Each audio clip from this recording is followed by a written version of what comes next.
Good morning, all of you, my dear students. Welcome you all again in our YouTube channel. Okay, so આપણે લોકોને idea છે કે last ટાઈમના વિડિયોની અંદર આપણે ચેપ્ટર નંબર 9 કિરણ પ્રકાશશાસ્ત્ર ને જોવાનું ચાલુ કરેલો હતો. પહેલા ચેપ્ટરની અંદર એક નાની વસ્તુ હતી કે આપણે બહુ લાંબો વિડિયો બનાવી કાઢ્યો હતો, પરંતુ અંદર બેસિક બહુ નાની વસ્તુ હતી. સો ઇટ્સ ઓકે, માત્ર એક જાણકારી માટેની વસ્તુ હતી કે આ ચેપ્ટર કેવું રહેવાનું છે. બેટર છે કે આપણે થોડું સમજી લીધું. સો આજથી આપણે અહીંથી કામ કન્ટિન્યુ કરતા જઈશું. આ ચેપ્ટરની અંદરનો પહેલો મુદ્દો, હા, બહુ સિમ્પલ વસ્તુ છે. પહેલો મુદ્દો આજે જે ડિસ્કશન કરવાના છે એ પ્રકાશ વિશે આપણે જે ઘટના ભણી ચૂકેલા છે, એ જ ઘટના પરાવર્તન એટલે કે રિફ્લેક્શન વિશેની માહિતીઓ. શું સિમ્પલ વસ્તુ છે કે પરાવર્તનની ઘટના શું છે એ આપ સૌને ખબર જ છે, પરંતુ એકવાર જસ્ટ ચેક કરી લઈએ કે એ ટોપિક આવે છે તો રિપીટ કરી લઈએ. ભણાવવામાં આવશે, તમને આવડતું છે, જો જસ્ટ એને એવી રીતે ભણો કે રિવિઝન થાય છે અને થઈ જાય તો નોટની અંદર યોગ્ય રીતે લખતા રહેજો. ઓકે, સો કામ સ્ટાર્ટ કરતા ગયા. સૌથી પહેલો ટોપિક આપણો પરાવર્તન. Okay, so try to remember પરાવર્તન એટલે શું આવતું છે. સર, પરાવર્તન એટલે શું આવે? શું આવે તમે ચલો.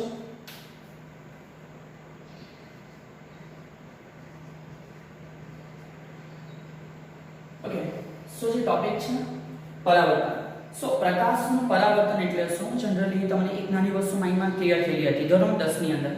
સર, કોઈ એક સપાટી રાઈટ, આવી કોઈ સપાટી ઉપર જ્યારે પ્રકાશ આપાત થાય, આઈડિયા આવશે ને બધા અંદર તમને આઈડિયા છે થોડા. સો જ્યારે પ્રકાશ આપાત થાય ત્યારે એ પ્રકાશના પાછા ફરી જવાની ઘટનાને એટલે કે આ તરફથી આવેલો પ્રકાશ ફરી પાછો આ તરફ જતો રહેશે, રાઈટ. તો એવી જે ઘટના છે સર એને પરાવર્તન કહેવામાં આવે. પરંતુ અમુક વસ્તુની અંદર પણ જોવાની છે કે દર વખતે પરાવર્તન નહીં થતું. ફોર એક્ઝામ્પલ તરીકે સમજો કે મેં તૈયાર થઈને ઊભો રહી ગયો દિવાલની સામે. સો દિવાલની અંદર હું ટ્રાય કરું કે સમથિંગ મેં ખુદને જોઈ શકું, ક્લિયર પોસિબલ થવાનું નથી, રાઈટ ને દુઃખ લાગશે, દિલ કે સાહેબ મેં દિવાલમાં દેખાયો નહીં. નોટ વરી, પણ કઈમાં નહીં દેખાય ત્યાં પરાવર્તનની ઘટના બનવાની નથી. સિમ્પલ વસ્તુ છે કે તમે તમારું ખુદનું જે રિફ્લેક્શન જોવો છો એ રિફ્લેક્શન તમને અરીસાની અંદર દેખાય, રાઈટ, મિરર. તો એ જે અરીસો છે કેવી સરફેસ છે માઇન્ડની અંદર થોડું ચેક કરો એકવાર. એ અરીસો એક પોતે ચળકતી સપાટી છે, રાઈટ. અરીસો પોતે કેવી સપાટી છે? ચળકતી સપાટી છે. તો એ જગ્યાએ તમને લોકોને તમારું પ્રતિબિંબ સામેની સાઈડે જોવા મળે છે. તો આ બધી ઘટનાઓને ધીમે ધીમે સમજીએ, પણ એ પહેલા આ પરાવર્તન છે ને પૂરું કરી લઈએ. સો તેના અંદર સૌથી પહેલું કે પરાવર્તનની ઘટના કઈ જગ્યાએ બનતી હોય? સો એક સરફેસ છે. અત્યારે આપણે લોકો ઈઝીલી સમજી શકીએ એના માટે આપણે આ સરફેસને સમતલ, સીધી, સ્ટ્રેટ છે એવું ધારી લેશું, રાઈટ. તો સમજો કે એક સ્ટ્રેટ સરફેસ છે, સમતલ છે. તો આવી કોઈ સીધી સરફેસ છે. બીજું થોડું એ પણ જોઈ લઈએ કે આ સપાટી કેવી હોવી જોઈએ. તો કે ગુણધર્મ આપણે ઉપયોગમાં લેશું. આ સપાટી અપારદર્શક હોવી જોઈએ. જો આ નામ સાંભળીને મગજમાં એક નાનું કન્ફ્યુઝન આવે. અપારદર્શક એટલે હા અપારદર્શક કેમ? કે જો પેલી બાજુનું દેખાય છે તે પારદર્શક કહેવાય. તમારે કાચની અંદર તમારા ખુદના પ્રતિબિંબને જોવાનું છે, પાછળની બાજુ જોવાની નથી. તો ડેફિનેટલી પહેલી વસ્તુ પાછળનું નથી દેખાતું કે કેવી વસ્તુ આવશે? અપારદર્શક. આઈડિયા આવે છે? સો નેક્સ્ટ again પહેલું જે છે સપાટી પોતે કેવી હોવી જોઈએ? અપારદર્શક હોવી જોઈએ. અને બીજો ગુણધર્મ, દિવાલ જે છે અપારદર્શક છે, પણ મેં દિવાલમાં ખુદને જોઈ શકવાનો નથી. એ દિવાલ એટલે કે ત્યાં જે સપાટી છે એ ચળકતી બી હોવી જોઈએ, તો જ હું ખુદને જોઈ શકીશ.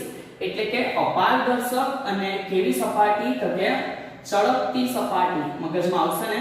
આ થયો સરફેસનો ગુણધર્મ કે ભાઈ પરાવર્તન માટે સપાટી કેવી હોવી જોઈએ? તો કે સૌથી પહેલી વસ્તુ સપાટી કેવી? અપારદર્શક અને કેવી? તો કે સર ચળકતી હોવી જોઈએ. ક્લિયર થશે? કન્ટિન્યુ કરતા આવીએ. ચલો હવે ધ્યાન આપજો. આવી કોઈ સપાટી ઉપર જ્યારે કોઈ પ્રકાશનું કિરણ શું કહેવાય? તો કે સાહેબ આને આવેલું છે, આપાત થયેલું કહેવાય. તમને આઈડિયા છે, મેં શીખવતો નથી, રાઈટ.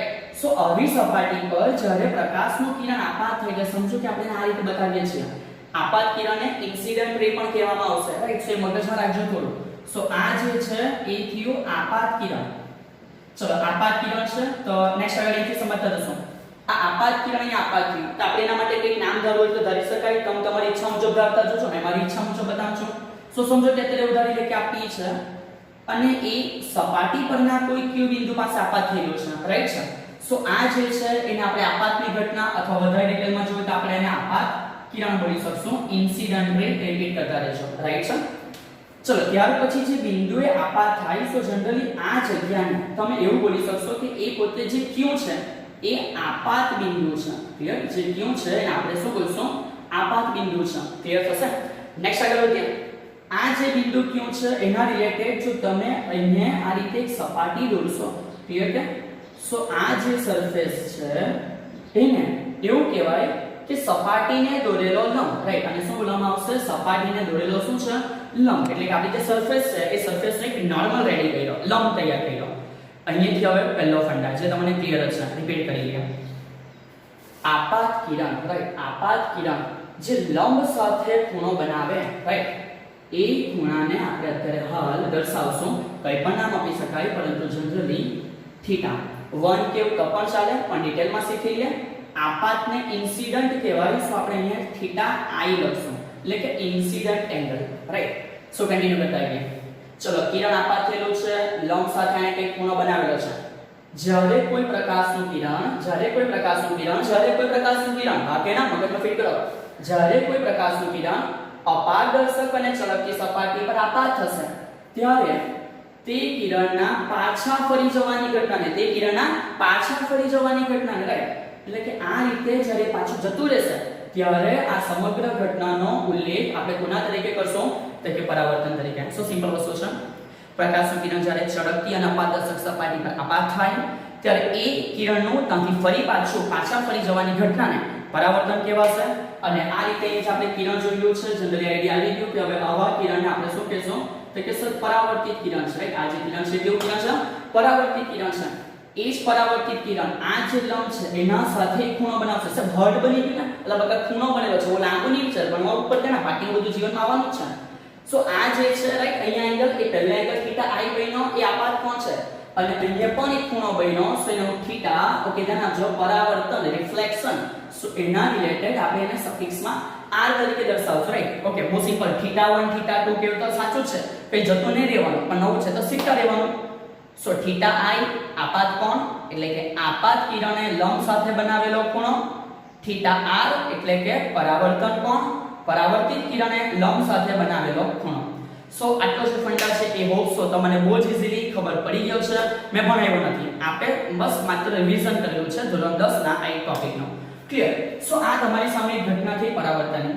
નેક્સ્ટ અગાડી આની છે, જો કદાચ એવું થાય કે જે પરીક્ષાની અંદર પેપર સેટલ વ્યક્તિ હોય એ વધારે દિલદાર નીકળે, તો આવા સવાલો પૂછી લે કે ભાઈ પરાવર્તન કોને કહેવાય ને પરાવર્તનના નિયમ લખો, તો બચ્ચાઓ બહુ સિમ્પલ વસ્તુ છે, ઈઝીલી લખી આવવાનું અને 2 માર્કને ગેઇન કરી લેવાના. લીલાવો તો તમારી જવાબદારી, બાકી કે બોલાશે નહીં. ઓકે, સો પરાવર્તન થઈ ગયું. તો નેક્સ્ટ આગળ કામ ચાલુ કરશું કે પરાવર્તનના નિયમો. બહુ સિમ્પલ છે, તમે ધોરણ 10 માં ભણેલા છે. આ નિયમો લખવા પહેલા બુક્સની અંદર પરાવર્તન શું છે એની વ્યાખ્યા અને આ ઘટનાનું વર્ણન આપવામાં આવેલું હોય એ પ્રમાણે લખવાનું રહેશે, જે PDF માં મોકલી આપવામાં આવેલું હશે. ઓકે, સો કન્ટિન્યુ કરતા કે શું છે નિયમો છે, એ નિયમોની અંદર હવે કામ ચાલુ કરીએ. સૌથી પહેલો નિયમ શું છે એ સમજતા જાઓ. સાહેબ કોઈ જરૂર નથી, તમે ભણાવો નહીં ને, મને આવડતો જ છે. ઓકે, રાઈટ, કમ્પ્લીટ, સરસ, તમને આવડતો જ છે, સમજો કેવી રીતે. અત્યારે જ બોલી ગયા કયો કોણ, તો કે સાહેબ આપાત કોણ, કયો કોણ, તો કે પરાવર્તન કોણ. બંને ખૂણા કેવા હોય?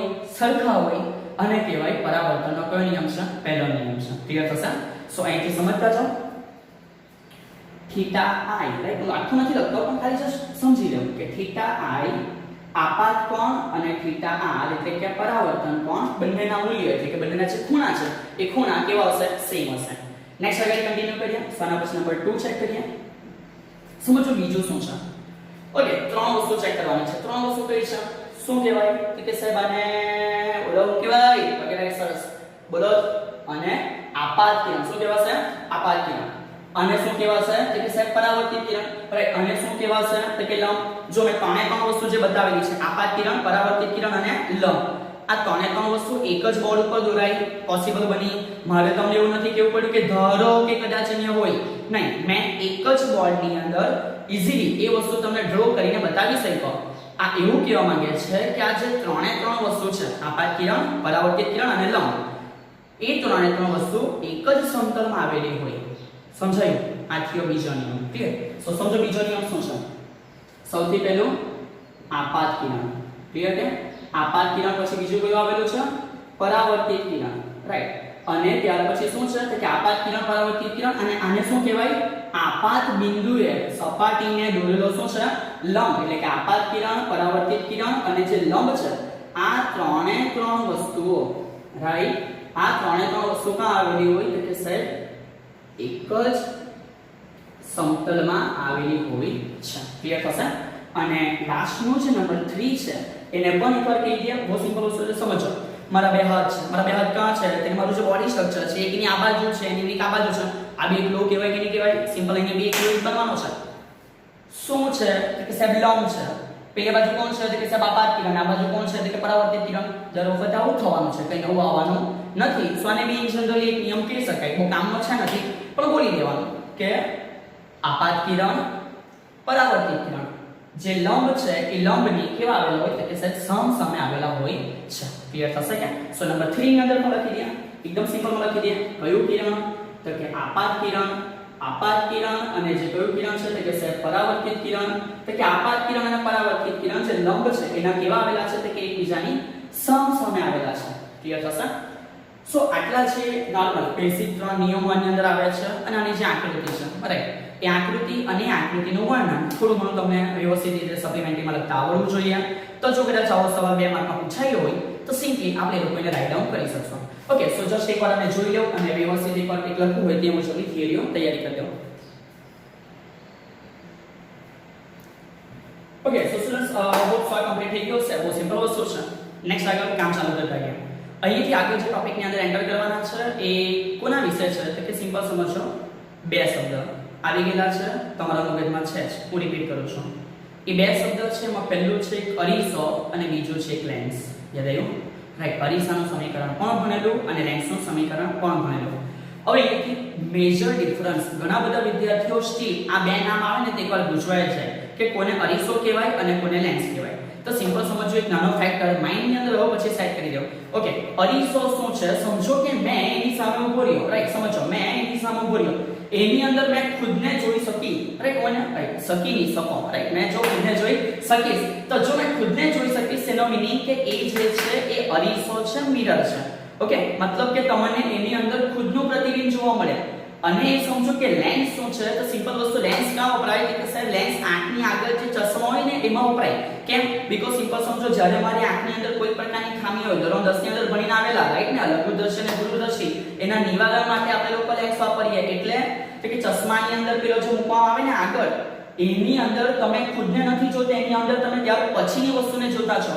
રાઈટ, તો એ જે પારદર્શક માધ્યમ છે, બોલાય કાચ જ રાઈટ છે, પણ જનરલી કાચ નથી સમજો, એ ગ્લાસ મટીરીયલ છે. તો આ જે છે એના દ્વારા તમે પાછળની બાજુને જોઈ શકશો. તો આ જે એક રચના તૈયાર કરવામાં આવેલી છે રાઈટ, ચશ્માની અંદર તમે જે જોતા છો એ લેન્સ છે. તો અરીસાનો બેઝિક મતલબ એટલો થયો કે એની અંદર તમે ખુદના પ્રતિબિંબને જોઈ શકશો અને એના માટે ઘટના જવાબદાર છે પરાવર્તનની. ક્લિયર? એના માટે ઘટના જવાબદાર છે પરાવર્તનની. લેન્સ આના પછીના ટોપિકોથી ચાલુ થશે. એ લેન્સની અંદર વક્રીભવન થશે, એ પણ ભણશો. અને વક્રીભવન થઈને તમને નથી જોતા, તમે ત્યાર પછીની કઈ વસ્તુ છે એને જોઈ લેલા છો. ક્લિયર? સો આ માઇન્ડની અંદર કન્સેપ્ટને વ્યવસ્થિત સેટ કરી રાખજો. આની અંદર ગુચવાડો થવો ના જોઈએ. ઓકે, સો બધી બહુ ફાલતુની વાતો કરી નાખી. ફરી પાછું ટોપિક પર આવી ગયા. અહીંયા જે ટોપિક જોવાનો ચાલુ કરવાના એ હવે અહીંયાથી અરીસાથી આગળ વધશું. ક્લિયર? શું સમજતા છો કે શું જોવાનું છે? ઓકે, ધ્યાન આપજો. સૌથી પહેલી વસ્તુ અરીસો. તો એ જે અરીસો છે આટલી વસ્તુ ક્લિયર થઈ ગઈ કે સાહેબ અરીસાની અંદર આપણને પ્રતિબિંબ જોવા મળે, જેના માટે પરાવર્તનની ઘટના જવાબદાર છે. પણ અરીસાના પ્રકારોને ચેક કરીએ. ઓ ખુશ થઈ ગઈ, એકદમ ખુશ સાહેબ, આવડતા છે એમાં હું નથી આવડવાનું. અરીસા એટલે સાહેબ બહુ સિમ્પલ, બે પ્રકારના આવતા હોય. હા કે કેવા તે સાહેબ અંતર્ગોળ ને બહિર્ગોળ. અરે જપ બે આવે બરાબર છે, અંતર્ગોળ ને બહિર્ગોળ. પણ થોક બીજા બી આવે. રોજ સવારે ઉઠીને કાં જાય, કાં ખુદનું મોઢું જોઈ કે સાહેબ એ તો સીધો હોય, એને અંતર્ગોળ બહિર્ગોળ ની કહેવાય, એને સમતલ અરીસો કહેવાય. સો એ થયો પહેલો પ્રકાર. ક્લિયર? સમજો કે અરીસાના જે પ્રકારો છે બહુ ખુશ થઈને વહેલા ઉતાવળ કરવાની જરૂર નથી. સૌથી પહેલું જે છે અરીસાનો પ્રકાર એ થયો સમતલ અરીસો, કે જેની અંદર સવારની પરમાં ઉઠીને ખુદના મુખડાને જોવામાં આવે ને ખુશ થવામાં આવે. થતા રહે, હારી વસ્તુ છે. એક સગવડથી એક રાઈટ. સો એ થયો સમતલ અરીસો. અને જે બીજો પ્રકાર છે એ બીજો પ્રકાર એટલે એને એવું કહેવાય કે એ ગોળીય અરીસો છે. રાઈટ, સમજો. જે બીજો પાર્ટ છે એ કોણ છે તો કે ગોળીય અરીસો. હા, હવે અહીંયાથી તમે જે બોલવાના હતા અથવા તમે જે વિચારતા હતા એ વસ્તુ કે ગોળીય અરીસામાં બે આવે. રાઈટ, નંબર 1 તો કે એની અંદર આવે અંતર્ગોળ અરીસો અને નંબર 2 એટલે કે આવે બહિર્ગોળ અરીસો. એક મસ્ત વાત તમને કેમ મને ને અંતર્ગોળ ને બહિર્ગોળ અરીસા વિશે ઇંગ્લિશ ની અંદર નામની અંદર ભયંકર પૂછવાલો. એકને એવું કહેવાય કે કોન્કેવ ને એકને એવું કહેવાય કે કોન્વેક્સ. તો મને જિંદગીમાં યાદ જ નહીં રહેતું કે કોણ કોન્કેવ અને કોણ કોન્વેક્સ. પણ એક ફંડા છે, થોડું યાદ રાખજો. સમજો, તમને બી કામ આવશે. કારણ કે further study hope so in ઇંગ્લિશમાં જ રહેવાની છે. સો સો બેટર છે કે પણ થોડી વસ્તુ માઇન્ડમાં સેટ કરીએ. કોણ અંતર્ગોળ અને કોણ બહિર્ગોળ, રાઈટ? સમજો બે નામ છે, કોનકેવ, કોન્વેક્સ. સો લખી મૂકો કોનકેવ અને બીજો આવવાનું છે કોન્વેક્સ. તો મેં પછી કેવી રીતે યાદ આવે? તો સિમ્પલ સમજો કે જો આ રીતે હોય, રાઈટ, આનો મીનિંગ કેવો થયો? અંતર્ગોળ. અહીંયા ગુફા બને. અંતર્ગોળ એટલે શું બને? ગુફા. ગુફા એટલે કે કેવ. સો આ રીતે મગજમાં પછી ફિટ થયું છે અને તમારે પણ યાદ રાખી શકો. અંતર્ગોળ અરીસાને બોલવામાં આવે કોનકેવ. કેવ મીન્સ ગુફા. ગુફા એટલે કે અંતર્ગોળ જેવો છે. આવું તમે કમ્પેર કરીને ઈઝીલી સમજી શકશો. સો અંતર્ગોળ અરીસાને કોનકેવ પણ કહેવામાં આવે. સો એનો ઓપોઝિટ છે વળીધું એટલે કે જે પુરુષ નથી તે સ્ત્રી છે. બસ બહુ વધારે નહીં વિચારવાનું. સો જે બહિર્ગોળ છે એ બહિર્ગોળ આપણે શું કહેશો? કોન્વેક્સ. અને બીજું કે આની બધી વ્યાખ્યાઓ તો બહુ સિમ્પલ વસ્તુ છે, મારે કઈ ખબર નહીં કરવાની. સમતલ અરીસો તમે બધા જોઈ લો છે એટલે વ્યાખ્યા જાણી જોઈને મારી મછલીને નહીં આપો. આવડતું છે ને, કન્સેપ્ટ ઈઝી છે. ગોળી અરીસો કોને કહેવાય? અંતર્ગોળ અને બહિર્ગોળ, જેની અંદર તમે આવું સમજેલા છો કે સમજો કે કોઈ ગોળાકાર કવચ છે, રાઈટ? એ ગોળાકાર કવચનો કોઈ ટુકડો કાપી લેવામાં આવે. સો ફોર એક્ઝામ્પલ તરીકે આપણે આ ટુકડાને કાપીને છૂટો કરેલો છે, રાઈટ? તો હવે એ જે ટુકડો આપણે કાપીને છૂટો કર્યો, સમજો મારી વાત કરો, એ કાપેલા ટુકડા માટે બહારનો ભાગ જે છે આપણે ખરબચડો રવા દઈએ અને અંદરનો જે ભાગ છે, કયો ભાગ? અંદરનો ભાગ, એને આપણે ચળકતો બનાવીએ, એટલે કે પરાવર્તિત સપાટી બનાવીએ. તો ત્યારે એવું કહેવાય કે એ પ્રકારનો જે અરીસો રેડી થયો એ અરીસો એટલે અંતર્ગોળ છે. એવી રીતે જ આ જે આડછેદ કાપેલો છે એ જ આડછેદને કાપીને જો એના અંદરના ભાગને આપણે લોકો ખરબચડો બનાવી દઈએ અને જો બહારની સપાટી એની આપણે ચળકતી બનાવશું તો ડેફિનેટલી એ જે અરીસો છે એ અરીસો તમારો કયો થશે? બહિર્ગોળ અરીસો. સો આ ટાઇપ્સ જે છે અરીસા માટેના એ પણ આપણે ક્લિયર હોવા જોઈએ. બહુ સિમ્પલ છે. પહેલો સમતલ આવે, બીજો ગોળી આવે અને ગોળીની અંદર બીજા બે સબ ટાઇપ આવે. અને એ બે જે બીજા સબ ટાઇપ છે કયા છે? કે અંતર્ગોળ અને બહિર્ગોળ. પીડીએફ ની અંદર યોગ્ય રીતે વ્યાખ્યાઓ છે જ. સો ત્યાંથી સમજતા રહેવું, યોગ્ય રીતે લખતા રહેવું અને ફ્યુચરમાં આવનારી એક્ઝામ માટે તૈયાર થતા રહેવું. સો આપણે એક વાર ચેક કરી લો. અહીંયાથી આગળ બાકીની ઘટનાઓને પણ જોતા રહીએ, રાઈટ?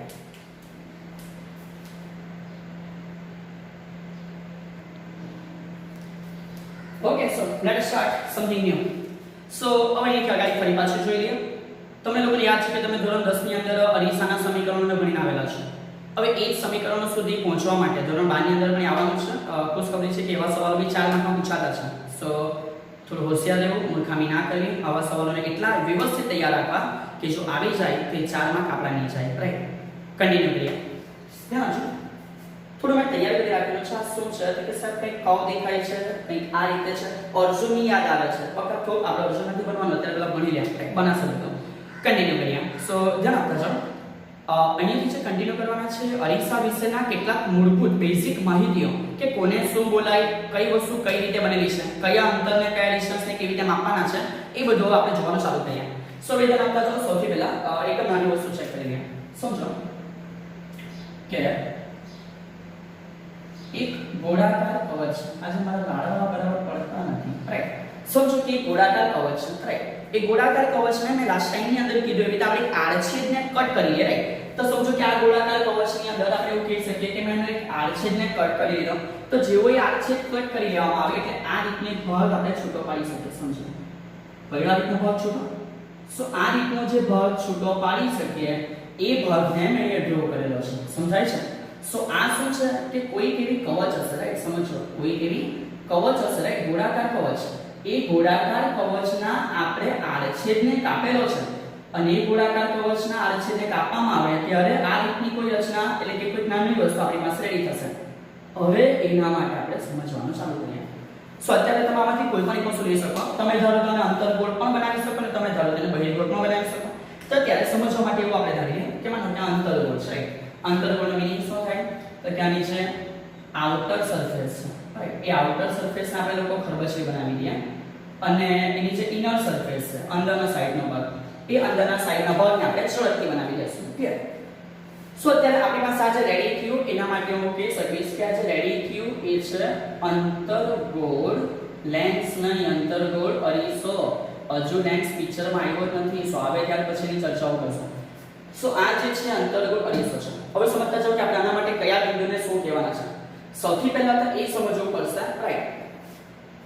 આ જે આડછેદ કટ કર્યો છે, સમજો આડછેદ ક્યાંથી આવેલો છે? એક ગોળીય જે કવચ છે એનામાંથી આવેલો છે. તો ડેફિનેટલી આ ગોળીય કવચનું કંઈ કેન્દ્ર હોય કે નહીં હોય, રાઈટ ને? જે ગોળીય કવચ છે એનું કંઈ કેન્દ્ર હોય કે જેમાંથી તમને કાપેલો છે. તો હું તમને સિમ્પલી એક આઈડિયા આપી શકું કે આ રીતે કરે ઓ ઇન્ફિનિટી હોવું જોઈએ, એટલે કે ઇન્ફિનિટી તો નહીં કહેવાય, એક કર્વ હોવો જોઈએ. આ એક કર્વેચર છે, રાઈટ છે? એ કર્વેચર માંથી આપણે આને કટ કરેલો છે, સમજાય છે ને? ઇમેજિનેશન પાવર હવે તો હોવો જોઈએ. સો એ જે મોટો એક સ્ફિયર છે, ગોળો છે, એ ગોળાનું કંઈ કેન્દ્ર હશે. સમજો કે ફોર એક્ઝામ્પલ તરીકે આ કેન્દ્ર લઈને દર્શાવું છું, રાઈટ? આ આખા ગોળાકારના કંઈક કેન્દ્ર હશે, આપણે અહીંયા લીધું. સમજાય છે ને મેં કયા પાર્ટને સમજાવું છું?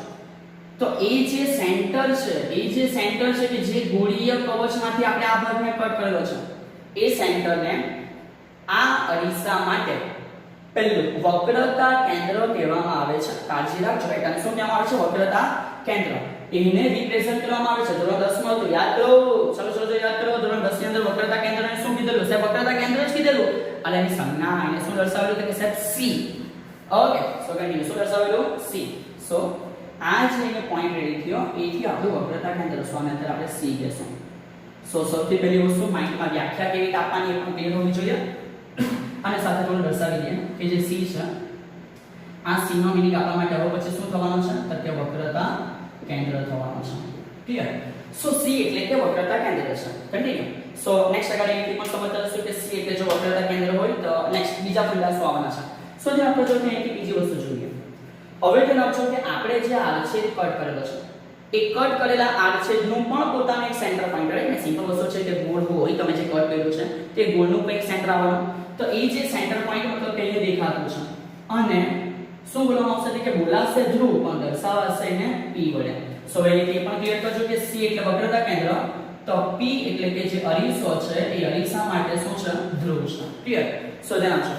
C વક્રતા કેન્દ્ર, ગોળીય કવચ કે જેમાંથી આપણે આડછેદને કાપેલો છે, એ ગોળીય કવચના કેન્દ્રને આ અરીસાનું શું કહેવાય? વક્રતા કેન્દ્ર. અને એ અરીસાનું જે મધ્ય બિંદુ છે, રાઈટ? એ અરીસાનું જે મધ્ય બિંદુ છે, એ મધ્ય બિંદુને શું બોલાય? ધ્રુવ P બોલાશે, રાઈટ? સો P એટલે કે શું છે? ધ્રુવ છે. કન્ટિન્યુ કરશો. હવે ધ્યાન આપજો. નેક્સ્ટ બીજું શું જોવાનું? જે વક્રતા કેન્દ્ર અને જે ધ્રુવ છે, એ વક્રતા કેન્દ્ર અને ધ્રુવમાંથી પસાર થતી આ રીતે એક કાલ્પનિક રેખા જો દોરવામાં આવે, રાઈટ? ધ્યાન આપો. આઈડિયા આવે છે ને? વક્રતા કેન્દ્ર C અને ધ્રુવ P માંથી પસાર થતી એક કાલ્પનિક રેખા. કેમ કાલ્પનિક? તમે જ્યારે હાથમાં અરીસો પકડો ત્યારે કાંઈ જોવા મળે ના, પણ એ હોય એવું આપણે ધારીને આગળના બાકીની ચર્ચાઓને ભણશું. સો એ કાલ્પનિક છે, વાસ્તવિક અવેલેબલ નથી. સો આ C અને P માંથી પસાર થતી કાલ્પનિક રેખા છે. એકદમ આપજો. થોડો અવાજ લખી દો, વધારે બેટર છે. સો આ જે છે એ શું છે?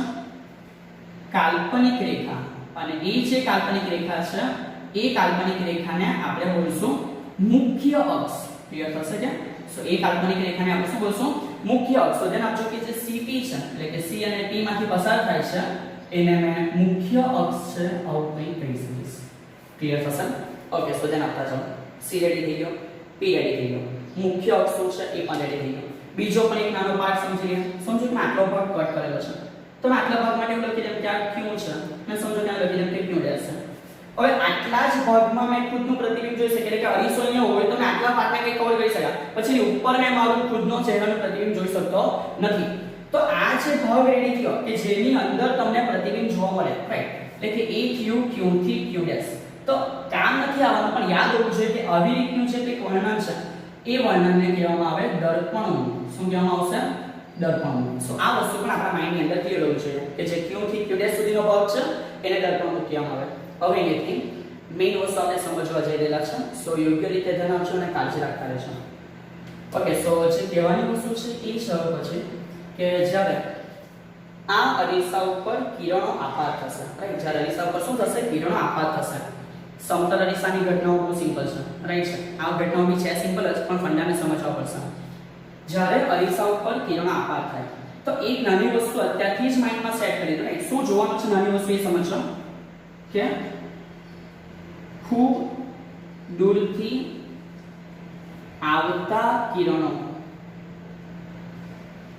સમાંતર હોય, રાઈટ? શું મગજમાં ફિટ કરવાનું છે કે આપણે લોકો એવું કંઈક કામ લઈને ચાલશું કે જે કિરણો ખૂબ દૂરથી આવતા હોય, એ ખૂબ દૂરથી આવતા કિરણોને આપણે જનરલી કેવા લેવાના છે? સમાંતર. એટલે મેં તમને એવું કહી શકું કે સૂર્યમાંથી આવનારા કિરણો, રાઈટ, કેવા કિરણો? સૂર્યમાંથી આવનારા કિરણો. એ સૂર્યમાંથી આવનારા કિરણો ને આપણે જ્યારે ચર્ચામાં દોરશું તો ત્યારે આપણે જનરલી કેવા લેશું? સમાંતર લેશું. ક્લિયર થશે કે?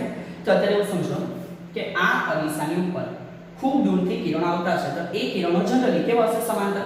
અને એવું લઈએ કે જો સ્ટ્રેટ હોય એટલે કે એક્ઝેક્ટ એલિમેન્ટ સામે છે તો એ કિરણો મુખ્ય અક્ષને પણ કેવા હશે? સમાંતર. સો અહીંથી એક નાની વસ્તુ નવી જોવાના જો ધ્યાન આપજો. મુખ્ય અક્ષને સમાંતર કિરણો, અરે ધ્યાન આપજો, કેવું છે? મુખ્ય અક્ષે કેવું છે? સમાંતર. તો મુખ્ય અક્ષને સમાંતર કિરણો, ધ્યાન આપજો, આપણે આને કહીશું કે આપાત થયેલા છે. તો મુખ્ય અક્ષને સમાંતર કિરણો આપાત થાય. ઓકે, આપાત થયા અને જેવા અહીંયા આવે એટલે ઘટના બને પરાવર્તનની. તે આપાત કિરણો પરાવર્તિત થઈને જે બિંદુમાંથી પસાર થશે, રાઈટ, આપાત કિરણો અહીંથી શું થશે? એટલે કે સાહેબ અહીંથી પરાવર્તિત થશે, એટલે કે આ રીતે આનું પરાવર્તન થયું અને એ કિરણો પરાવર્તિત થઈને જે બિંદુમાંથી પસાર થશે એ બિંદુને આપણે F કહીશું. અગત્યનો પોઈન્ટ છે, તમને મગજમાં છે કે આ જે F છે સર એને ફોકસ મતલબ કે જનરલી મુખ્ય કેન્દ્ર બોલવામાં આવે અને અગત્યનો પાર્ટ છે હવે પછી દરેક થિયરીઓ માટે. ક્લિયર થશે કે? સો એકવાર રિપીટ કરી નાખજો. જે કિરણો છે એ મુખ્ય અક્ષને કેવા છે? સમાંતર. તો મુખ્ય અક્ષને સમાંતર કિરણો અરીસા દ્વારા પરાવર્તન પામી જે બિંદુએ ભેગા થઈને બોલે કેન્દ્રિત થાય. અગેન એકવાર રિપીટ કરું છું, જે બિંદુએ શું થશે? કેન્દ્રિત થશે. એ જે બિંદુએ કેન્દ્રિત થાય એને અરીસાનું શું કહેવાય? મુખ્ય કેન્દ્ર કહેવાય. વ્યાખ્યા અગત્યની છે, આવડવી જોઈએ. એક નાની ઘટના સમજી લો. જો કદાચ અહીંયા અરીસો કેવો? બહિર્ગોળ હોય, તો બહિર્ગોળ હોય તો આકૃતિ અલગ છે, એનો આના પછી થીસીસમાં સમજાવી દઈશ. તો ત્યારે કિરણો ભેગા નહીં થાય, ત્યારે કિરણો છૂટા પડે. ત્યારે કિરણો શું થાય? છૂટા પડે. પણ આપણને કેવો આભાસ થાય કે પાછળ લંબાવાથી ભેગા થતા છે. તો એ જે કન્સેપ્ટ છે પછી જોઈ લેશું. સો એને રિપીટ નથી કરતો, પણ છે ઈઝી એટલે માઇન્ડમાં રાખજો કેવું રીતે આવવાનું છે. અત્યારે માત્ર મેં ચર્ચાઓ કરેલી છે અંતર્ગોળ માટે, એટલે સમજવામાં ઈઝી રહે. ફરી પાછું એકવાર. મુખ્ય અક્ષને સમાંતર કિરણો પરાવર્તન પામી જે બિંદુ આગળ ભેગા થાય એટલે કે કેન્દ્રિત થાય તો તે બિંદુને અરીસાનું, કયા અરીસાનું? અંતર્ગોળ અરીસાનું શું કહેવામાં આવે? મુખ્ય કેન્દ્ર. અને મુખ્ય કેન્દ્ર દર્શાવાય કોના વડે? કેપિટલ F વડે. સો હોપ સો તમારા માઇન્ડમાં સેટ થઈ ગયું હશે. ક્લિયર? હવે અહીંથી નેક્સ્ટ ગાડી જોતા આવીએ. કઈ બીજી બે વસ્તુ જોવાની છે. જરા જો બીજા બે ડિસ્ટન્સ આપણે લોકો ક્લિયર કરવાના છે કે કયા અંતરો છે. જે ધ્રુવ P છે, આ ધ્રુવ P થી, ઓકે જણાવશો, જે F થયું, અરે ધ્રુવ P થી શું થયું? F. તો આટલું જે ડિસ્ટન્સ છે એને અરીસા માટે બોલવામાં આવે કેન્દ્ર લંબાઈ અને એને દર્શાવવામાં આવે સ્મોલ f વડે. રાઈટ? સો જણાવશો કે જે F થી P સુધીનું અંતર છે, અથવા તમે બોલો કે P થી F સુધીનું, હાલ અત્યારે કોઈ ડિફરન્સ નથી. તો આ જે થયું એને આપણે સ્મોલ f કહીશું અને એને જ આપણે કહેવાના છે કેન્દ્ર લંબાઈ. સો આ પણ આપણા મગજમાં હોવું જોઈએ. અને બીજો ડિસ્ટન્સ જોઈ લો. આપણે એને આજે લીધેલું છે C, રાઈટ છે? તો આ જે C છે એ C થી જે P સુધીનું અંતર છે એને તમે ધોરણ 10 માં ભણીને જ આવેલા છો, એને કહેવામાં આવે કેપિટલ R. શું કહેવામાં આવશે? Capital R. સો આ થયું જે C થી P સુધીનું અંતર એને કેપિટલ R બોલાય. અને તમને ક્લિયર છે વક્રતા કેન્દ્ર થી ધ્રુવ સુધી એક ત્રિજ્યા રેડી થયેલી છે, રાઈટ? એક વર્તુળ માટે શું રેડી થયેલી છે? આખો ભાગ ત્રિજ્યા. તે જે છે એને બોલવામાં આવે વક્રતા ત્રિજ્યા. સો હોપ સો આટલા શબ્દ તમારા માટે સમજવા ઈઝી છે, કારણ કે બધા આવી ગયેલા છે. વક્રતા કેન્દ્ર ગોળીય કવચ નું કેન્દ્ર છે. ધ્રુવ P અરીસાનું મધ્ય કેન્દ્ર છે. CP એટલે કે આ જે લાઈન વચ્ચેથી પસાર થાય છે કાલ્પનિક છે, એને આપણે લોકોએ મુખ્ય અક્ષ કીધેલી છે. Q જેટલા ભાગમાં આપણને પ્રતિબિંબ દેખાય એને આપણે શું કીધું? દર્પણ મુખ કીધું. F સમાંતર કિરણો પરાવર્તન પામી જે બિંદુ આગળ ભેગા થાય એટલે કે જે બિંદુ આગળ કેન્દ્રિત થાય એને કહેવામાં આવે મુખ્ય કેન્દ્ર. નેક્સ્ટ ગાડી મુખ્ય કેન્દ્રથી ધ્રુવ P, બોલતા શીખી જજો, આદત પાડવી પડશે. મુખ્ય કેન્દ્ર અને ધ્રુવ P વચ્ચે જે અંતર છે એને સ્મોલ f એટલે કે કેન્દ્ર લંબાઈ કહેવાય. વક્રતા કેન્દ્ર C અને ધ્રુવ P વચ્ચે જે અંતર છે એને વક્રતા ત્રિજ્યા કહેવાય. દર્શાવાય કોના વડે? કેપિટલ R વડે. ક્લિયર? સો આટલા ફંડા મૂળભૂત તરીકે બહુ કામના છે. બીજા એકાદ વસ્તુ જોઈએ તેના છો. મુખ્ય અક્ષની નજીક જે કિરણો હોય ને, રાઈટ? મુખ્ય અક્ષની ક્યાં હોય? નજીક. તો જો આપણે અહીંથી આવા કિરણોની વાત કરીએ, રાઈટ? અત્યારે જો કિરણ કદાચ મુખ્ય અક્ષની કેવા હોય? મુખ્ય અક્ષની નજીક. તો મુખ્ય અક્ષની નજીકના જે કિરણો છે એ કિરણોને આપણે એક નવું નામ આપવાના છે. જણાવજો એને બોલાય પેરેક્સિયલ. જોડણીમાં કદાચ એરર થશે પણ ઉચ્ચાર બરાબર છે કે એવા કિરણોને આપણે કેવા કિરણો કહેવાના છે? પેરેક્સિયલ કિરણ. સો એ પણ આપણા માઇન્ડમાં ફિટ હોવું જોઈએ. આ થઈ જાય પછી એક નાની વસ્તુ છેલ્લું જોઈ લ્યા. એક P પ્લેન સમતલ જોવાનું છે. સમજો સમતલ વિશે પહેલા થોડો આઈડિયા આપી દઉં. રાઈટ, કેવી રીતે પડી ગઈ પેન જોતા લો. અંતર થોડો અરીસો છે. આ એના માટે દોરવામાં આવેલી મુખ્ય અક્ષ. તો જે અહીંયા તમે જોઈ શકો છો F, રાઈટ, શું જોઈ શકો છો F. તો એ જે મુખ્ય કેન્દ્ર છે, મુખ્ય કેન્દ્રમાંથી એક સમતલ જો આ રીતે દોરવામાં આવે, રાઈટ, આ રીતે એક સમતલ દોરવામાં આવે એટલે કેવી રીતે આ મુખ્ય અક્ષને કેવું છે લંબ, મુખ્ય અક્ષને કેવું છે લંબ, અને કોનામાંથી પાસ થતું હોય F માંથી, F એટલે કે મુખ્ય કેન્દ્રમાંથી. એવા સમતલને આપણે ફોકલ પ્લેન બોલશું. હવે આ પ્લેનનો શું મતલબ છે એને ચેપ્ટરની અંદર આપણે આગળ શીખતા રહેશું, પણ એક નાનો લગભગ નવો ટોપિક છે, સો એ તમને લોકોને ક્લિયર હોવો જોઈએ કે કયો ટોપિક. તો કે સર ફોકલ પ્લેન શું સમજો, આ રીતે જે છે, રાઈટ, આ રીતે છે એટલે શું, તો કે મુખ્ય અક્ષને કેવું છે લંબ, અને કોનામાંથી પસાર થાય મુખ્ય કેન્દ્ર F માંથી, તો એને બોલવામાં આવશે ફોકલ પ્લેન. રાઈટ છે, પ્લેન ઉડવા વાળું પ્લેનની પ્લેન એટલે સમતલ. સો F મુખ્ય કેન્દ્રમાંથી પસાર થતો, રિપીટ કરું છું વ્યાખ્યા, મુખ્ય કેન્દ્રમાંથી પસાર થતો અને મુખ્ય અક્ષને લંબ જે સમતલ હોય એને ફોકલ પ્લેન બોલવામાં આવે છે. સો હોપ સો આ દરેકે દરેક ફંડા જે છે તમને લોકોને માઈન્ડમાં બહુ જ વ્યવસ્થિત સેટ થયેલા હશે. સો એકવાર વ્યવસ્થિત જોઈ લેવો, આકૃતિ સારી આવડવી જોઈએ, અને આકૃતિ સારી દોરાતી થઈ જાય તો આ વસ્તુને નોટની અંદર લખીને કમ્પ્લીટ કરવાની રહેશે. સો just check. Okay, so next અહીંથી બીજા નાના ટોપિક આપણે ચેક કરી લઈશું. મેં તમને એવું કીધું કે આપણે કયા અંતરોને કેવી રીતે દર્શાવવા એની પણ માહિતી ચેક કરવાના છે. સો હવે એક આન્સર કરતા ગયા, એને બોલવામાં આવે સંજ્ઞા પદ્ધતિ. રાઈટ, એને શું બોલવામાં આવે છે સંજ્ઞા પદ્ધતિ. સો અહીંથી આપણે કન્ટિન્યુ ચેક કરશું સંજ્ઞા પદ્ધતિ. હવે આ શું છે સંજ્ઞા પદ્ધતિ, કે જેવી રીતે પેલું હતું ને કે ઇલેક્ટ્રોન માઈનસ લેવાનો અને પ્રોટોન કેવો લેવાનો પ્લસ લેવાનો, સો અહીંયા પણ કંઈક સ્વીકારશું કે કોને માઈનસ લેવું અને કોને પ્લસ લેવું. સો જસ્ટ ચેક કરીએ. નંબર 1 સૌથી પહેલો ફંડા તે કે ભાઈ અંતર માપવું ક્યાંથી. મેં તમને પૂછ્યું કે ભાઈ બારડોલી કેટલું દૂર આવેલું, તો કે એટલે ક્યાંથી કેટલું દૂર આવેલું એવી રીતે પૂછવું પડે કે ભાઈ કડોદથી બારડોલી કેટલું દૂર છે. સો ઇટ્સ અ સિમ્પલ કે સર 17 કિલોમીટર. સમજાયું. સો સૌથી પહેલો ડિસ્ટન્સ ની જ્યારે વાત આવે ત્યારે આપણને એક સંદર્ભ જોઈએ, ક્યાંથી માપવાનું છે. અહીંયા પણ એવું છે એક સંદર્ભ જોઈએ, તો ધ્યાન આપજો. સૌથી પહેલી વસ્તુ અરીસાની જેટલી પણ ઘટનાઓ આપણે ભણશું એ પ્રત્યેક ઘટનાઓની અંદર દરેકે દરેક અંતર જે માપશું, એટલે કે ભાઈ કયું અંતર, કેન્દ્ર લંબાઈ, વક્રતા ત્રિજ્યા, વસ્તુ હોય તો વસ્તુનું અંતર, પ્રતિબિંબ હોય તો પ્રતિબિંબનું અંતર, એ બધાને આપણે મેઝર કરશું આપણા મેઇન લીડમાં જે રહેવાનું છે P એટલે કે ધ્રુવથી. સો ધ્યાન આપજો. પહેલી વસ્તુ દરેક અંતરો ધ્રુવ P ની સાપેક્ષે માપવા. સમજાયું. દરેક અંતરો છે કેવા માપવાના, કે ધ્રુવ P ની સાપેક્ષે માપવા. રાઈટ, પહેલું ક્લિયર. એટલે કે માપવાનું ક્યાંથી, તો કે P થી. હવે નંબર 2 સમજો. ઓકે, નંબર 2 નંબર 3 હું લખતો નથી, લખેલો છે પણ તમે ડાયરેક્ટ સમજો. ઓકે, ધ્યાન આપજો. આપાત કિરણ આ તરફ છે, આપાત કિરણ કેવું છે આ તરફ, તો ધ્રુવ P થી આપાત કિરણની દિશામાં ઇન્સર્ટ આ બાજુ. ક્લિયર થશે કે આપાત કિરણની દિશામાં જ્યાં ધ્રુવ P આવેલું છે ત્યાંથી આ બાજુના ડિસ્ટન્સોને તમારે પોઝિટિવ લેવાના. તો આ બાજુના ડિસ્ટન્સો જો મેઝર કરવાના થાય એટલે કે આપાત કિરણની વિરુદ્ધ દિશામાં, તો એને કેવા લેવાના માઈનસ.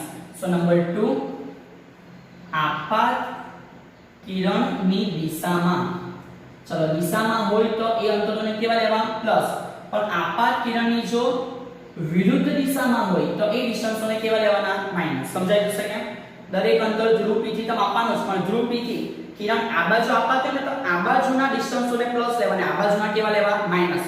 તો આ કેસની અંદર અત્યારે આ ડિસ્ટન્સો સંજ્ઞા પદ્ધતિ પ્રમાણે કેવા આવે ઋણ આવે. એ આપણે દાખલાઓ અને થિયરીની અંદર જોતા રહેશું. રાઈટ, અને જે નંબર 3 છે, નંબર 3 તો બહુ સિમ્પલ છે. રાઈટ, સમજો નંબર 3 શું છે. આ મુખ્ય અક્ષ છે. રાઈટ, લખતો નથી, હવે સમજી લેજો કે મુખ્ય અક્ષ છે એની ઉપર આવેલા અંતરો હોય તો પ્લસ લેવાના, નીચે આવેલા અંતરો તો કેવા લેવાના માઈનસ. એટલે કે સમજો આ રીતે વસ્તુ છે. તેવું કહેવાય કે મુખ્ય અક્ષની પાસે ઉપરની બાજુમાં આપેલું છે, તો આ ઉપર હોય તે અંતર એટલે કે એનું જે હાઈટ છે એ પોઝિટિવ લેવી. અને સમજો કે કદાચ આ રીતે નીચે હોય તે મુખ્ય અક્ષથી નીચે છે, તો જ્યારે નીચે હોય ત્યારે એ વસ્તુને આપણે કેવું લેવાનું નેગેટિવ લેવાનું. સો બહુ સિમ્પલ વસ્તુ છે. સંજ્ઞા પદ્ધતિમાં 3 વસ્તુ કવર થયેલી છે. એકવાર વ્યવસ્થિત વાંચી લેવી અને તમને લોકોને યોગ્ય રીતે આવડવી જોઈએ. સો સ્ટુડન્ટ્સ, આજનો જે આ સેશન છે આપણે કમ્પ્લીટ કરશું. એક નાની વસ્તુ, જો તમે છેલ્લે સુધી વિડિયો જોઈલો છે, ઇન શોર્ટ તમે યોગ્ય રીતે ભણી ગયેલા છો. ક્લિયર છે. હવે પછી આપણે વિડિયોને થોડા લાંબા બનાવશું, કારણ કે લોકડાઉન કન્ટિન્યુઅસલી લંબાયા કરે છે. આપણે હવે સમયનો વધારે પડતો ઉપયોગ કરવાનો ચાલુ કરવો પડશે, કારણ કે યોગ્ય રીતે ભણવા માટે સમયની આવશ્યકતા છે, રાઈટ, અને સમયની આવશ્યકતા હોય તો તમારે મહેનતની અંદર એ સમય વધારવો પડશે. સો બેટર છે કે બોરિંગ ના થવું, યોગ્ય રીતે ભણતા રહેવું, દરેક વસ્તુને સારી રીતે શીખતા રહેવું. જો કોઈ એરર હોય સમજવામાં અથવા મારા સમજાવવામાં, નિસંકોચપણે જાણ કરો, એને સુધારવામાં આવશે. પરંતુ એક નાની વિનંતી એ કે વ્યવસ્થિત રીતે શીખતા રહેજો. ઓકે, બીજી પણ એક વસ્તુ સમજો કે મારે અહીંથી નેક્સ્ટ આગળ શું કહેવું છે. તમે લોકો ખુદને ઉલ્લુ ના બનાવ્યા કરતા. અહીંયાથી લગભગ જ્યારે ભણાવવામાં આવે છે ત્યારે એક વિશ્વાસ મૂકેલો છે કે તમે ઘરે બેસીને આ દરેક વસ્તુને યોગ્ય રીતે ભણતા હશો. જો એ વિશ્વાસને તમે ગુમાવ્યો, રાઈટ, સમજો કે કદાચ મને એવું ઇન્ફોર્મ કરી દીધું કે હા સર અમે જોઈ લીધેલું છે, અને એકચ્યુઅલમાં જો તમે નહીં જોયું હશે તો એ વસ્તુ એટ ધી એન્ડ હાનિકારક થવાની છે. કોના માટે? તો કે દરેક માટે. સમજો કે શિક્ષક તમારી પર વિશ્વાસ રાખીને ભણાવે છે કે આ પરિસ્થિતિમાં આપણે જો રિઝલ્ટ સારું બનાવવું હોય તો આ રીતે પણ ભણતા રહીએ. આ એક ઉપાય શોધવામાં આવેલો છે. ઘણા વિદ્યાર્થીઓ આ ઉપાયની અંદર એકદમ બેસ્ટ કામ પણ કરે છે કે ચલો ભાઈ અત્યારે મળીને ફેસ ટુ ફેસ ભણવાનું પોસિબલ નહીં થતું તો આ પદ્ધતિ દ્વારા પણ યોગ્ય રીતે ભણતા રહીએ. અને એવા પણ સ્ટુડન્ટ છે કે રોજ અમને વર્ક મોકલે છે કે હા સર આ કામ આજે આ રીતે થઈ ગયેલું છે.